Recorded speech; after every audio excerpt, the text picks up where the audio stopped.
கோவை தொண்டாமுத்தூர் அருகே தொடர் அட்டகாசம் செய்து வரும் ரோக்லஸ் மடக்கி பிடிக்க மேலும் ஒரு கும்கி யானை வரவழைப்பு கண்காணிப்பு பணிகள் தீவிரம்.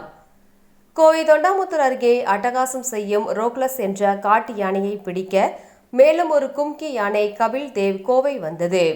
கோவை மாவட்டம் தொண்டாமுத்தூர் அருகே உள்ள வனப்பகுதியில் ஏராளமான காட்டு யானைகள் உள்ளன. அவை அடிக்கடி வனப்பகுதியை விட்டு வெளியேறி ஊருக்குள் புகுந்து அட்டகாசம் செய்து வருகின்றது. இந்த நிலையில் நரசியபுரம் மற்றும் அதன் சுற்றி உள்ள பகுதிகளில் ஒரு காட்டு யானை அடிக்கடி வனப்பகுதியை விட்டு வெளியேறி விவசாய விளை நிலங்களுக்குள் புகுந்து பயிர்களையும் சேதப்படுத்தி வருகின்றது. அந்த யானைக்கு ரோக்லஸ் என்று அந்த பகுதியை சேர்ந்த பொதுமக்கள் பெயர் வைத்துள்ளனர்.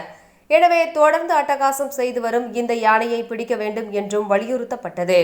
இது தொடர்பாக வனத்துறையினர் உயர் அதிகாரிகளுக்கு அறிக்கை அனுப்பினர். இதனால் அந்த யானையை மயக்க ஊசி செலுத்தி பிடிக்க அனுமதி அளிக்கப்பட்டது. இதையடுத்து ஆனைமணிகள் புலிகள் காப்பகத்திற்கு உட்பட்ட டாப் ஸ்லிப் யானைகள் முகாமில் இருந்து கும்கி யானைகளான நரசிம்மன், முத்து ஆகிய 2 யானைகள் கடந்த வாரம் கோவை வந்தது. பின்னர் அந்த யானைகள் கோவை அருகே உள்ள தாளியூர் அருகே வனப்பகுதியை ஒட்டியுள்ள ஒரு தோட்டத்தில் நிறுத்தி வைக்கப்பட்டுள்ளது.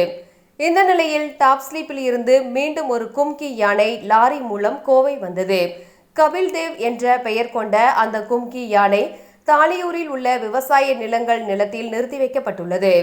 கோவை வந்துள்ள 3 கும்கி யானைகள் வனத்துறையினர் இந்த பகுதியில் ரோந்துக்கு அழைத்து சென்று வருகின்றனர். அட்டகாசம் செய்து வரும் ரோக்லஸ் யானையை பிடிக்க தீவிர நடவடிக்கை எடுக்கப்பட்டு வருகின்றது. இது குறித்து வனத்துறையினர் கூறும்போது, விவசாய நிலங்களுக்குள் புகுந்து அட்டகாசம் செய்து பயிர்களை சேதப்படுத்தி வரும் ரோக்லஸ் யானையை பிடிக்க தீவிரமாக கண்காணித்து வருவதாகவும், அந்த யானையின் நடமாட்டத்தை கண்டறிந்து இந்த வார இறுதிக்குள் மயக்க ஊசி செலுத்தி பிடிப்பதற்கான பணிகள் நடப்பதாக தெரிவித்துள்ளார்.